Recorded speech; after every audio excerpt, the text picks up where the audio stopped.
Hey guys, Rob here. So I'm going to do some workflow and do some more meandering chit chat. I'm wearing my yellow shirt and my black vest because I had a couple of shoots to do, and I had an early morning breakfast meeting.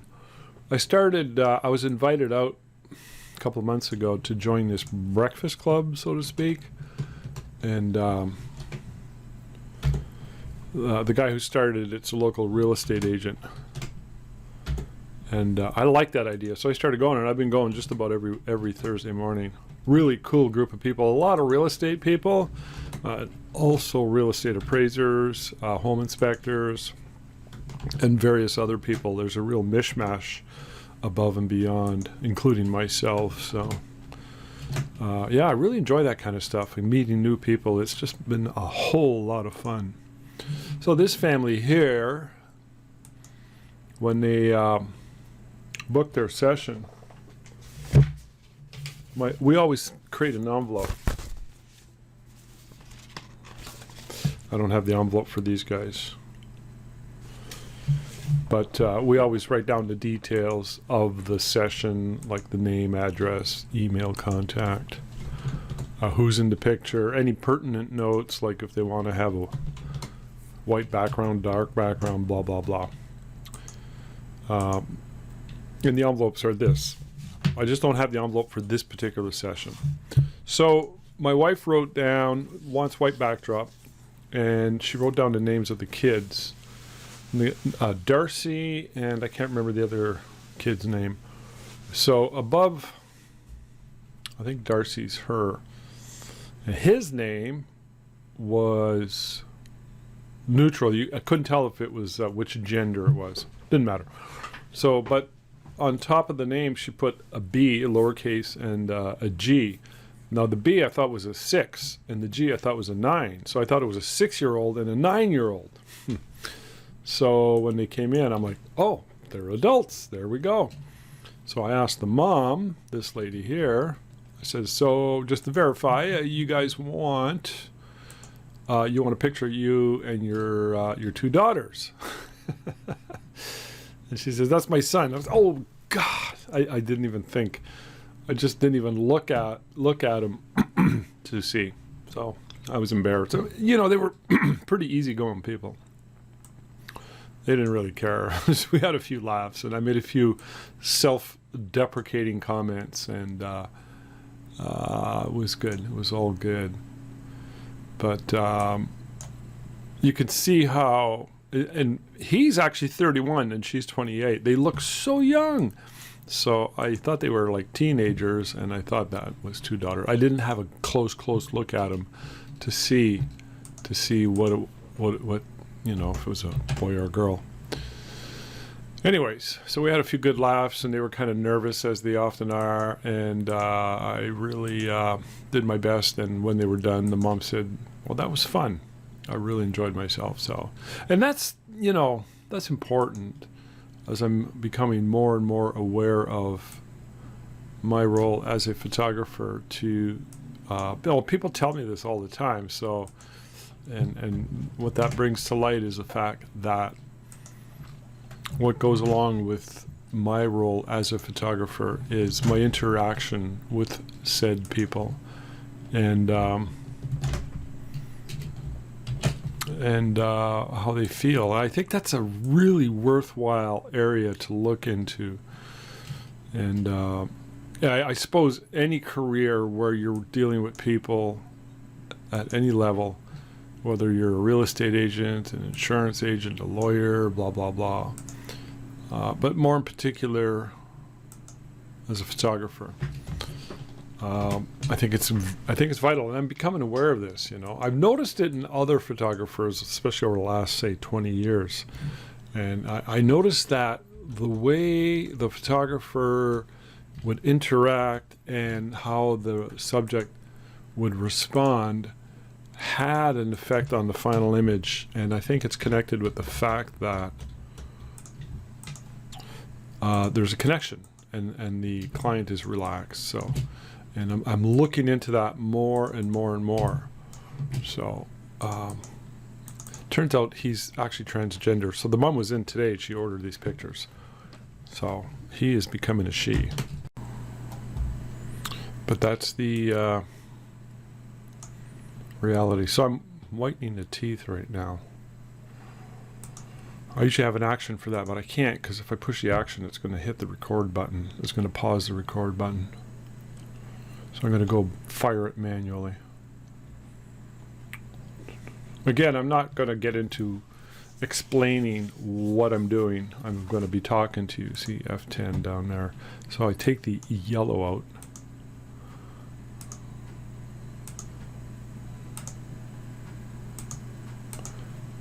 Not much of a difference, is there? Oh, wait a minute. Okay, hold on. So yeah, I'm reading a book right now. I might have mentioned this before about Walt Disney, not by Walt Disney, about Walt Disney. It's his life story. Very, very good book, and really, really enjoying it. It's a big book. It's very thick. It goes from his youth right through his teen years, right through, well, right now he's in his early 30s. It's 1933. He just did The Three Little Pigs, which was a massive hit for cartoons and animation. He won an Academy Award. You got to remember, back in those days, animation was brand new. Like, it was just never heard of. See, that's supposed to be getting let me try this. All right, something's going on here. Oh, that's why. See, you have a problem, always check your layers. I couldn't get anything to work. It's because I had a duplicate layer, because I was brightening the eyes. Okay, let's try that again. Now it's working. So, but I'm reading the part where I'm at the part of his life where he's decided to do a full-length feature, which at the time was insane. A full-length feature animation. No one had ever done anything like that before. And he decided, he looked at different stories, and he decided to go with Snow White, which he did, and I think he won an Academy Award for that as well. But man, it was a massive undertaking. You got to put it in perspective. I think back to when I went digital back in 2001. I just had a lady in this week who I photographed. My first whiting digital was way back in 2001. She was just in my studio a few days ago. And yeah, check it out. This is my first, with James Hodgins, my first 3-day Inferno, which we did down Niagara Falls. But yeah, everybody was excited to learn about digital, and I was kind of like one of the first ones in probably Canada and North America to go digital, and it was exciting. We were just like, I knew it was coming, so I knew I had to get on. I got ahead of everybody, and the rest is history, as they say. But yeah, Walt Disney was paving the way, and he had a real sense for high quality. And what was really cool, and it comes out in the story, in that he had to hire all kinds of new people to as animators and assistants to help get this movie underway. So they talk a lot about the sort of the culture, and how Walt Disney had almost like Messiah, godlike status, and people, when he was in the building, people could just sense that he was there, and when he was in the room, he really created a lot of motivation and inspiration, and possibly he had a special gift. Like when he pitched Snow White, he had his animators who were working for him at that time.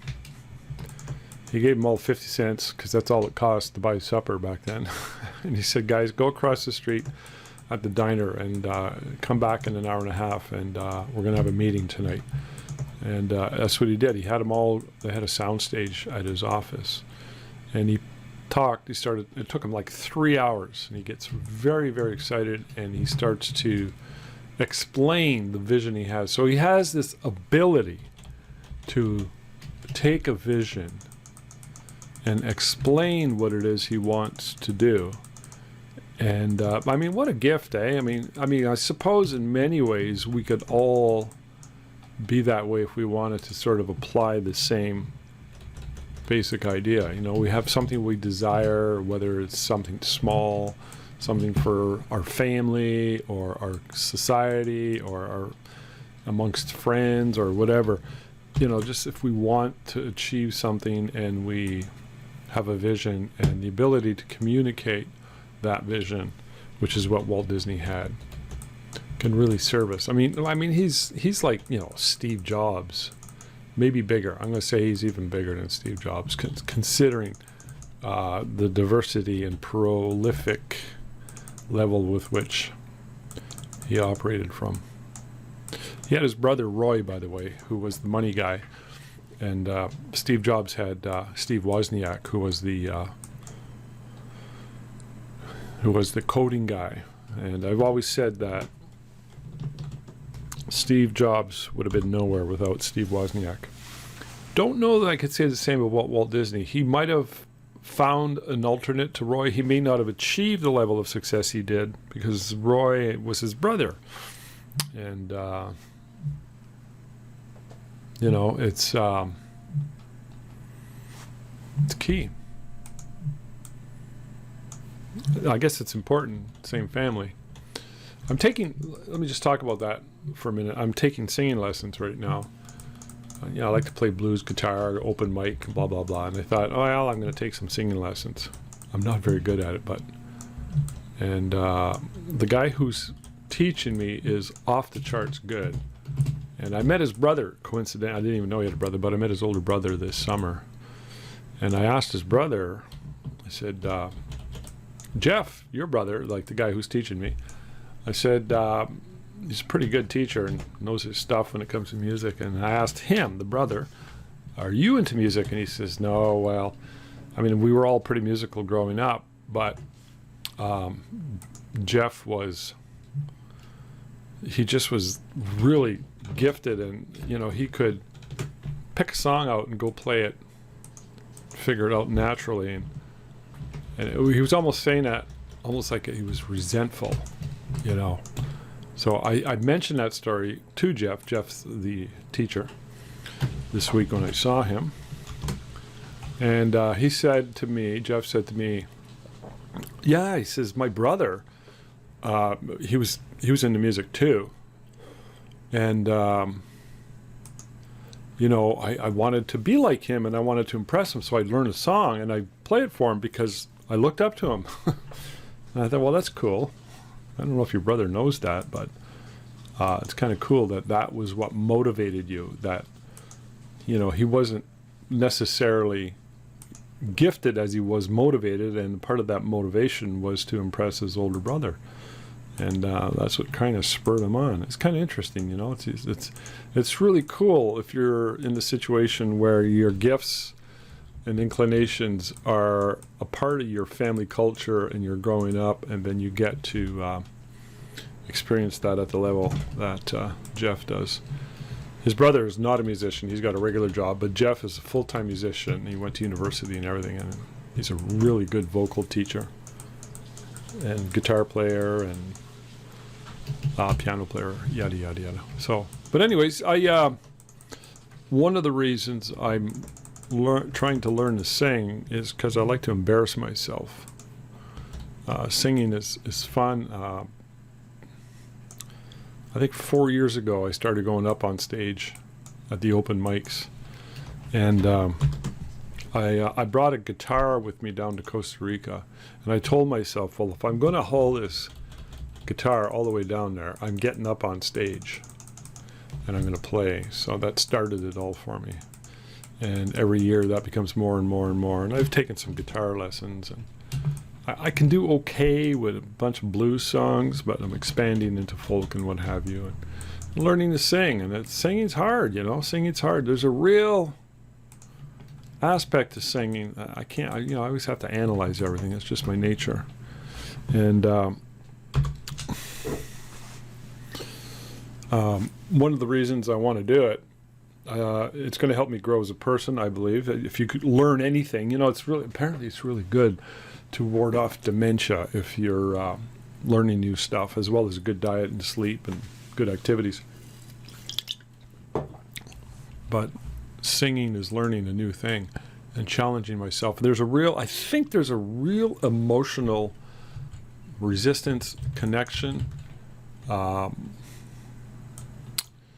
with singing, and it's a challenge. It's really challenging. So that's why I'm doing it. Plus, it's fun. Scary. I mean, I've never done anything scarier than get up on the stage, just you, your guitar, and a microphone. I've played with bands. That's different. You got bass drums and a saxophone player, and it's just like totally different. But just you and the mic, it's like, whoa, it's like the scariest thing I've ever done. So this guy is her boyfriend. I didn't ask about the dad. Doesn't matter.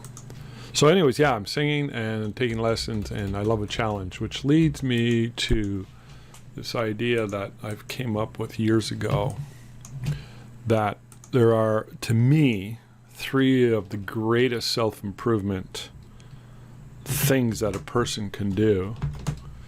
One is 12-step program. 2 is Toastmasters. And 3 is start a business. I say start a business because starting a business will force you to grow. I heard it said before, don't go out and make $1 million for the sake of $1 million. Make $1 million for who you will become as a result of taking on the challenge when making that $1 million.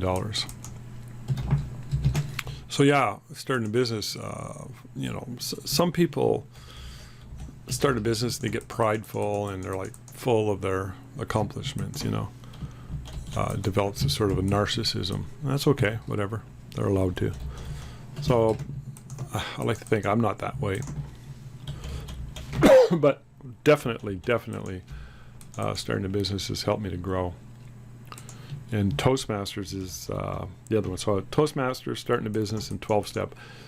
I'm going to say, if I were to put them in order, not that it's fair to put them in order, I'm going to say 12-step is number 1, number 2 is Toastmasters, and number 3 is start a business. Although 2 and 3 would be very, very close. And I say that because if you're kind of messed up inside, if you got unfinished business and emotional baggage, nothing will help you get through that other than like a 12-step program. If you do it properly, you have to do it properly.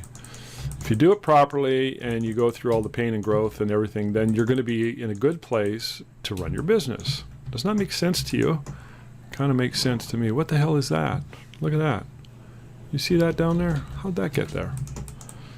So, but anyways, 12-step, that's where you get to do the deep psychological, and you get to tackle your pride, your ego, and all the nonsense BS that humans are so prone to being afflicted by. So when I sobered up, as you know, in 1991, best thing ever done. My life changed night and day. And one of the first things I did was I joined Toastmasters, and I became pretty confident as a speaker. Nothing really, there's no situation that now intimidates me. None, like pretty much none. So I say that, watch something show up. If something shows up, I'll get back to you. Well, you could say that me getting up in front of a group of people with a microphone on a stage is one of those things that would really throw me. And but that's self-induced. I've decided on my own I'm going to do that because I love a challenge. I like to do stuff that really scares, so that I can grow and have fun and ward off dementia. So yeah. So starting the business is, again, one of the other one of the best self-help directions a person can go into, because it'll force you to innovate, it'll force you to become independent, it'll force you to create, and as I like to say, walk over to the abyss and stare down into the abyss. You'll have nights where you're like, oh my God, what did I do? What am I doing? What am I doing? And you know, you have to work your way through that. You can quit and get a job. I think that poses problems. If you're really committed to running your business, you'll find a way. If you are making bad decisions and you're getting into a business that's just a bad business, which happens, you know, people end up often doing that, or throwing money at it, thinking it's going to go. So you got to be really careful insofar as how you approach the business, and understand marketing and the fact that you need to have a market, and you got to find the most efficient ways to get your offer, your product, your service to that market, and then you have to deliver over and over and over again. You know, in your business, when your business matures, like mine's kind of like there. I never don't want to sit on my laurels, though. I mean, I'm pretty active. I spend a lot of money on Facebook ads and Instagram ads and doing promotions constantly. I never want to take it for granted. And I do a lot of social media posting. So, but if your business is maturing, it's good. I mean, what happens is people know you, so you're not struggling to get people come to your door, which is a good thing. But it could create a problem insofar as you might get complacent. So you don't want that to happen. Hold on, my wife's calling. Hello.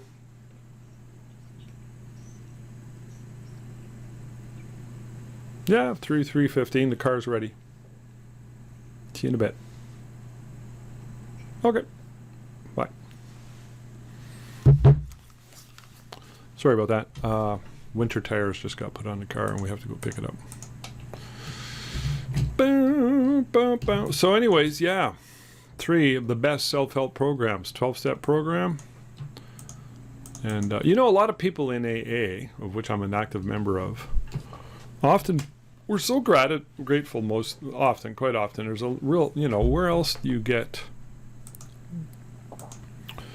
a situation where, you know, you get to talk about gratitude and growth, and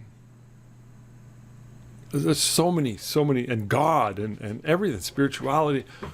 I mean, it's kind of weird because these are the things we talk about. So it's kind of cool that where else in life do you get to talk about that shit? So that's just really cool. So oftentimes, and I've heard others say this, they're kind of like normies, like people who are not in the program. They're kind of missing out. So anyways, some people believe that, well, no, I go see a counselor or a therapist, and that's all right, I suppose. I've been to a few in my day, and I don't find it nearly as effective. There we go. Look at this young lady here, all nice and smiley. Her mom loves her to death, and her 2 children. All right, so I got a couple more to go here. So anyways, yeah, that's that for that. So I think I'm done talking about, well, maybe we'll talk a little bit more about business. Just maybe a couple core concepts. I'll tell you a story. I have real estate. I have a bunch of real estate that I've accumulated over the years. By the way, just let me step back a little bit. My business started to after I sobered up. Okay, so I said the best self-help program, Toastmasters, being in business, and 12-step program. So 1991, I sobered up and I joined Toastmasters, and I was in business for myself already. So because I became a better person through my work in the 12-step program and Toastmasters, and then my wife and we just like, whoa. So gave me a lot of the basis, the foundation. You fix the owner, you fix the business, sort of thing. But marketing and business strategies have always been a really, really big and important factor for me. So I encourage anybody to just study as much as you can. And so I've accumulated my investments. I've always liked real estate. I don't like the stock market. So I invest in real estate. So we have a building with some apartments in it, and that's where our studio is as well. And there's 5 commercial units on this street where I'm at. And there was a pizza shop for 15, 16 years, run by a guy by the name of Patrick, right beside the studio. And he had a small little electric oven, and he was working every day, 12 hours a day, and he supported his wife.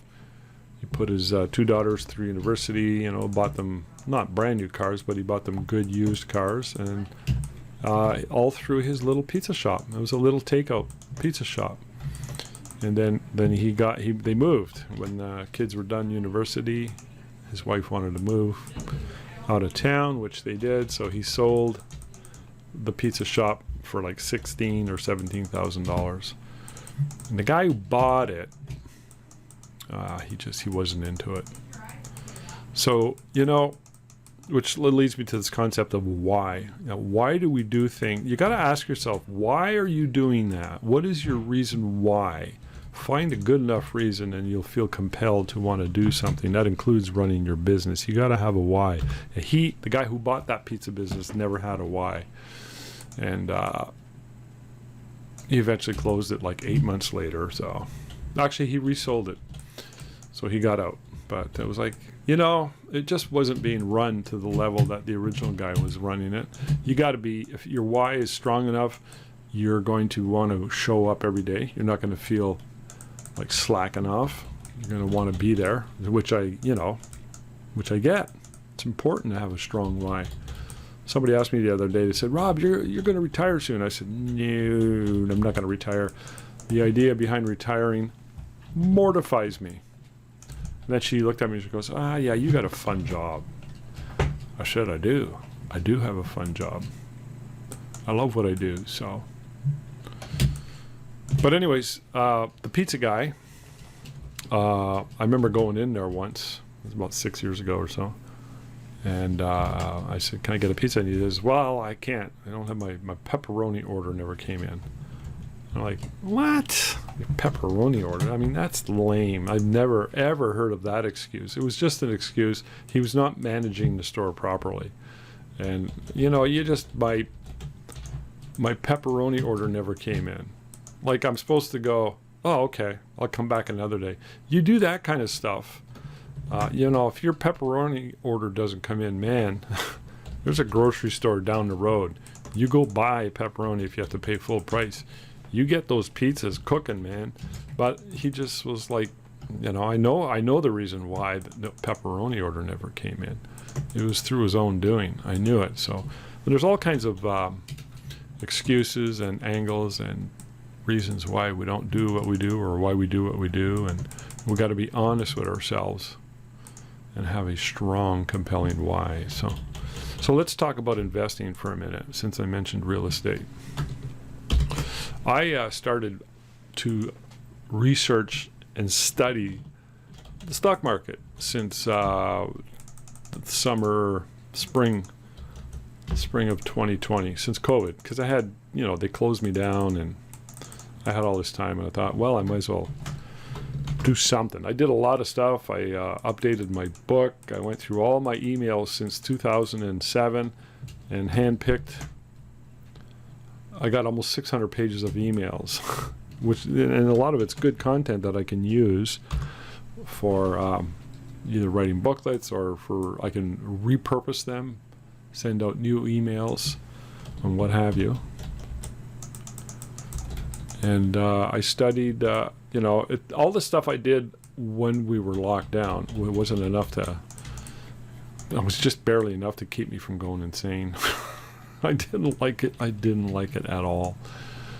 So anyways, colorful hair, isn't it? Okay, so those are done. That's one order. That is finito. Yeah, when Mom came in and ordered, she was here this morning, and she, did I overdo those cheeks? I might have. Tina will tell me. She said that they really had a good time. It was really weird because they were all very kind of nervous, giddy, anxious, and like, what are we doing here? A lot of kids are like, what are we doing here? You know, back in the old days when you were went for a family photo, it was a real formal thing, so to speak. You know, it didn't necessarily always dress formal, but it was a formal event, and people sort of looked at it with some austerity and respect. And now they're like, well, what are we doing here? Why don't we just use a cell phone? So, but anyways, so don't use any excuses, including the big one. My pepperoni order never came in, therefore I cannot make you a pizza.